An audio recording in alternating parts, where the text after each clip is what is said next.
Halo semuanya, hari ini aku ingin curhat. Cerita ini bukan untuk pamer, bukan juga untuk balas dendam. Tapi aku ingin berbagi bahwa penampilan itu nggak selalu menunjukkan segalanya. Jangan pernah meremehkan orang lain karena kita nggak pernah tahu apa yang mereka sembunyikan di balik senyum sabarnya. Namaku Ayu, aku ibu rumah tangga biasa. Penampilanku ya sederhana, dasteran, kadang rambut acak-acakan karena habis masak atau beresin rumah.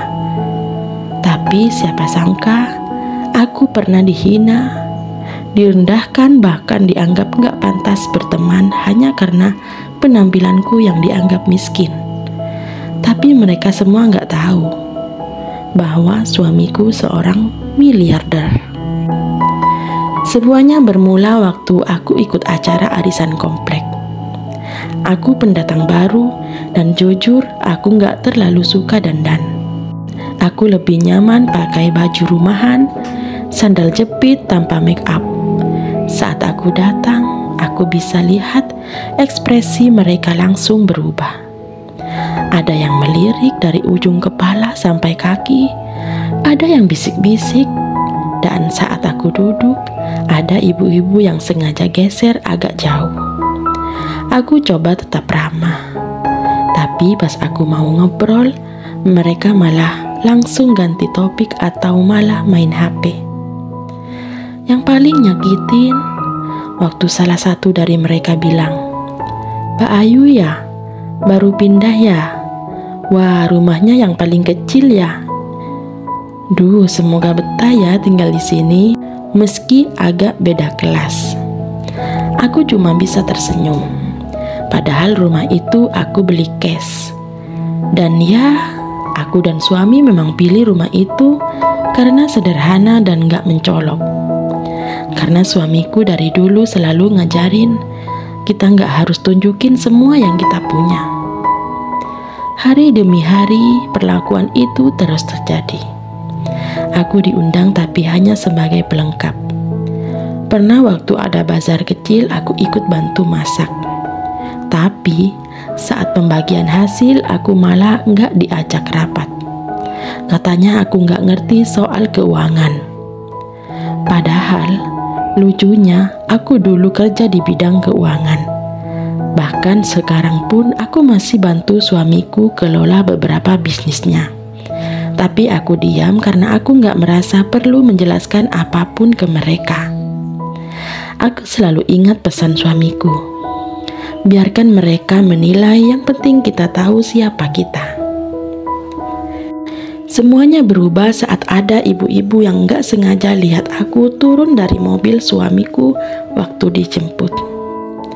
Mobilnya memang mewah, tapi biasanya dia parkir agak jauh karena nggak mau mencolok. Hari itu dia buru-buru jemput aku karena ada keperluan penting dan mobilnya terlihat jelas. Beberapa ibu langsung heboh. "Loh, itu mobil siapa?" Dan yang lebih bikin kaget, ternyata salah satu dari mereka pernah ikut seminar bisnis dan mengenal wajah suamiku. Itu kan Pak Reza yang punya perusahaan properti itu kan? Masa iya suaminya Bu Ayu? Sejak hari itu, perlakuan mereka berubah total. Yang dulunya acuh, tiba-tiba ramah. Yang dulu gak mau duduk bareng, sekarang ngajak makan bareng. Bahkan ada yang kirim kue ke rumah. Tapi aku tetap seperti biasa, karena buatku yang tulus itu kelihatan dari awal, bukan setelah tahu isi rekening kita. Setelah kejadian itu, apakah ibu-ibu yang dulu menghina sudah berubah jadi teman baik? Jawabannya, tidak semudah itu. Di balik senyum manis mereka, ternyata ada banyak wajah palsu. Dan pelan-pelan, aku mulai merasa dihina karena dianggap miskin ternyata nggak seberat dimanfaatkan karena dianggap kaya. Setelah suamiku ketahuan seorang miliarder, perlakuan ibu-ibu komplek berubah drastis. Dulu aku dianggap tak terlihat, Sekarang tiap hari ada yang nyapa, ngajak ngobrol, bahkan ada yang pura-pura dekat. Ada yang tiba-tiba minta tolong pinjam uang dengan alasan anaknya sakit. Ada yang ngajak join bisnis, padahal aku tahu itu bisnis abal-abal. Ada juga yang bawa proposal minta sponsor kegiatan RW dengan nominal yang gak masuk akal. Awalnya aku coba bantu semampu aku, tapi makin lama aku sadar mereka bukan benar-benar peduli. Mereka hanya lihat uang di balik namaku. Pernah suatu hari aku menolak salah satu dari mereka yang minta bantuan dana. Aku bilang terus terang suamiku punya prinsip soal keuangan dan kami tidak bisa sembarangan bantu begitu saja. Besoknya tiba-tiba muncul gosip, katanya aku sombong, katanya aku pelit, katanya aku cuma numpang kaya karena suami. Sakit banget. Ternyata dihina karena miskin itu menyakitkan. Tapi difitnah karena dianggap sok kaya lebih menusuk lagi. Dan aku mulai mengerti bahwa kekayaan sejati bukan soal uang, tapi tentang siapa yang tetap tulus meski tahu kita tidak punya apa-apa. Aku mulai menjauh bukan karena sombong, tapi karena aku butuh menjaga diri. Aku kembali ke rutinitasku, memasak, merawat rumah, bantu usaha suami dari balik layar.